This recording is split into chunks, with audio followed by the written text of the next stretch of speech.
Welcome back to Model Stock. My name is Katerina. And I'm Candace. And have any of you ever wondered what it was like to be an Arabic model from Morocco living in LA? Yeah, for sure. Well, let's meet Abla Sofy. Yeah. Now, Abla, let's go all the way back to the beginning. So you're not originally from the States, you're from Morocco. Yes. So how did you get to the US? Was it from modeling?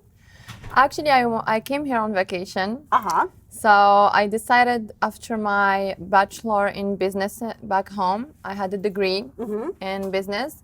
I decided to come here for 6 months vacation. So I came here and I loved it. So I started looking for schools, fashion schools. And then I found one and I told my parents, I'm not coming back. So I went to school here. Oh, okay. So when you first came to the States, you ended up in Hollywood, in Los Angeles. Yes. Oh, so you probably went, oh my gosh, this is amazing. This is where I want to be. And so I just wanted a reason to stay because I really loved it. And then I always loved fashion. So I started looking for schools and then I found a really good one. And then I went there. Oh, that's awesome. Now, I know you're always into fashion, and did that lead you into modeling? Did somebody come up to you and say, have you ever thought about being a model? You look like a model, or how did that come to be? So yes, always people, they ask me, you know LA. So I would be walking in the street, people would give me cards, but I never believed, there is a lot of people that lies, it's not true. Yeah. So I was always very careful. But so when I moved here, my parents, our family knows Mohamed Hadid family. So they introduced us and then he proposed to me to be his stylist. Right. Yes. So this is how I started in fashion as a stylist. So you started as a stylist before a model? Yes. Oh, okay. So, and then after like a few months, he told me you should model instead. So he introduced me to Paul Marciano, the owner of Guess. And then he showed me all the magazines and it was all girls in swimwear. And I said, I'm Arab, I'm Moroccan. There is I can't shoot on swimwears and, And then he said, okay, so do you want to work in my company? But as a stylist or designer or anything. So I started working at Guess as a stylist. I worked there for almost 2 years. And then he told me, then you should do a campaign. Right. Yes, so I ended up doing 2 Guess campaigns and I was the first Arab model to do a Guess campaign. I know, that just must be so, you would feel so proud for your family and your country to be the first one to be in a Guess campaign. Because I remember you saying one of the greatest challenges that you faced when you came to the States was doing campaigns that would be make your family and your country proud. Exactly. So what are some of the ones that you can't, like you had just mentioned swimwear, would it be like swimwear, lingerie? Yes, swimwear, or some campaigns they do with guys a little bit too sexy. But in general, swimwear, and when it's too sensual with someone, this I can't. But I got lucky and Guess the owner here respected, he knew right where I was from. He's actually Moroccan too in the background. Oh, okay, I didn't know that. So he respected and he didn't do anything that was gonna hurt me. So it was perfect. Oh, that's awesome. So just for people that don't know, it's more of a conservative culture in Morocco. Morocco is Arabic culture, so we're very open, we're very European, American. It's just there is swimwear, it would be hard. There is some Moroccan models that do swimwear, but I think I just want to show and represent the Arab woman the best way possible and show that it's possible to still be successful without losing the culture and tradition. Because it's very easy for me to come and do like everybody else, but it's more of a challenge if you try to keep your culture and tradition. It's a little bit harder. To be more respectful. Yes. So now that you're a Guess model and the first one that is Arab, I'm sure that in your country it is a huge thing. It was big. It was really big. It went really big. Everybody was talking about it. I have actually a really big I'm gonna do a event there. I'm going back. So yeah, it was like a little bit of shock because we don't even have a store there. Oh, wow. But Yeah. they know Guess, obviously. Everybody knows Gets. Uh-huh. It's one of the biggest. It's been here for 36 years. Oh, and it wow. has all the biggest model did the Guess campaign. Right, because huge models have started their career. Everybody- Claudia Schiffer has started her career there. and Gigi so- Hadid, a lot. Yeah. Started. Paris. Everybody did Guess. So what was your campaign about? Like you had the campaigns, what were you wearing and what was the pose and everything? So we did two. The first one was specially for Ramadan. You know what is Ramadan? It's like a holy month for Muslims. So it was specially, the clothes were conservative. It was for all the Middle East. And then the second one, it's coming out this month. Oh. And it's a fall one with furs, and so it was perfect fall. You don't need swimwear. Right, so you could be more covered. Okay, I was more covered, yes. Oh, that's awesome. So now when you work with Mohamed Hadid, what do you do? I know you style for him. Do you style him for the red carpet or for events or? I worked with him more in his TV show, Oh, he has a TV show, okay. the Second Wives Clubs that he did. Oh, absolutely. And I That's actually right. was on an episode too. Uh-huh. So I was dressing him for that. Oh, okay. What was it about LA that when you got here, you were like, I've got to stay? I think it was in the air. It was the people, the city, everything about it. I had a feeling that it could really has a big impact in my life. I didn't know exactly what I wanted, and I felt like it was the right city for me to show me the right way, what I could do, what I was capable to do. And you know, it's just, I had a feeling. It's weird, and I think when I talk to people, everybody the same thing. All my friends that move here, they said it's just in the air. It's attract a lot of people Oh, for some reason. absolutely. Yeah, as soon as you get here, you just know. And so have there been any other challenges, aside from cultural challenges coming here in the States, that you've experienced as far as like your modeling, styling? I think it's just always for me to be careful of the image that I show to people, because back home I receive a lot of attacks about the way I can dress or the way I can, what I say. Oh, really? Yeah, so it's always in the back of my head. If I go somewhere, if it's too short, it's really heavy sometimes. So people back home would say things about if they saw you like in the tabloids or they saw a photo of you, Yeah. what would they say to you? If I wear, for example, a skirt, a short one, like, oh, you're Arab and you're doing this, shame on you, like something like this. Wow, Yeah. Really? Yeah, so I try to do the best that I can. Right. You know, sometimes I have to, they need to open also their mind a little bit. So maybe I can help with that too. So when you go back home, do you feel like you have to dress more conservatively than Of you do in the course. States? Yes. Okay, I wasn't sure. So if they see you here in the States, do they say, oh, you're becoming too Americanized or, too westernized and you Yes. shouldn't be doing that? Yes, I get this kind of comments a lot. How does your family feel about that? They're very proud of me because, they see the big picture, and it's very hard to end up as, I only been here for 4 years, and it's very hard for little Moroccan to just come here and end up in the business. Because I didn't grow up in Hollywood, I didn't know Right. anything about it. Some people back home, they send me a message there, say, you're lucky. You just got lucky. You didn't work for it. And they don't understand the hard work that you've done every single No, day. they said you're just lucky.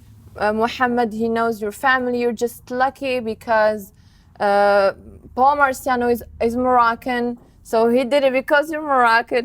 You know, I get a lot of these comments, but it's not true because I was waking up every day. I didn't had at 6 in the morning. I didn't had vacation in 2 years. Wow. When I was corporate at the office, it was no vacation every day from 6 to 6. So it's a work hard. I was working hard and I think I deserve it. It's not like I just came and No, because absolutely. I'm pretty or whatever. I don't even believe that pretty could it doesn't even work anymore. Everybody is pretty. Pretty girls are everywhere. Well, I think here too, especially pretty girls are on. I mean, we become so numb to it, I think, because we're so used to it being Yeah. in Hollywood. So I don't think models now, you have to bring something more than your face. It's a personality. It's state of mind. You need to have a message, something new to bring, not just your face, because everybody is pretty now. Right, I it's the can't- norm. It's the norm. I don't see anybody like, oh, like everybody is perfect. I know, just about. You know, and talking about that, I noticed your Instagram, you have so many followers. How many followers do you have on Instagram right now, I think approximately? 200,000, and I only have Instagram for 1 year. Because I was about to say, how did you grow such an amazing following in such a short amount of time? And I know that you've worked really hard at it. So I had a lot of exposure because last year I did a music video. So with the producer Red One, with French Montana, Daddy Right. Yankee, and Dinah James from Fifth Harmony. So when I was filming, we filmed in Morocco. It's an American production, but it's filmed in Morocco. They were tagging me a lot, so I had a lot of exposure. The video did more than 100 million views. Oh, wow. So I got almost 100,000 followers just for that. And then the guest campaign got me a And that lot helped too. you. And then I have a lot of celebrities friends. So when they post me, you know, Then you're in it. And so, yeah, and then people they add. I think exposure is the best way to grow the Instagram followers. It's the only way. and you're also very interactive, though. you Yeah, know. I try to answer as much as I can. It's very important. Well, now, what do you feel now with social media? Before it was very hard to get a hold of celebrities, and now you can DM anybody and they can get right to you. How do you feel about that? And who do you respond back to and who do you not respond back to? Sometimes when I used to respond in good, positive comments to say thank you, even by DM. If it's very nice, I say thank you. Now I answer also to the bad ones because You do? yeah. And some people they send me a message. They're like, don't answer the bad one because this is the only thing we see because you're answering, so we only see you like fighting with somebody. Oh, no. So you actually, if somebody leaves like a negative comment or they DM you with a negative statement, sometimes. you'll respond back to them.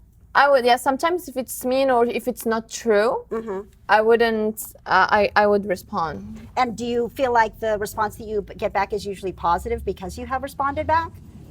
Sometimes they actually say, "Oh, sorry, I didn't know." Oh, okay. So Yeah. they're just- Sometimes it's an actually honest thing. Yeah. Sometimes they would start fighting. Sometimes I have like my fans answering back. Oh, no. In the comment section.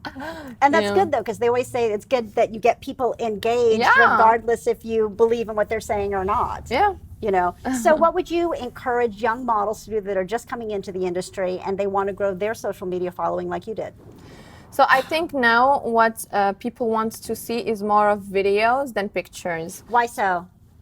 Because pictures, it's the same picture we saw 100 million times, the same poses, the same places, we saw everything.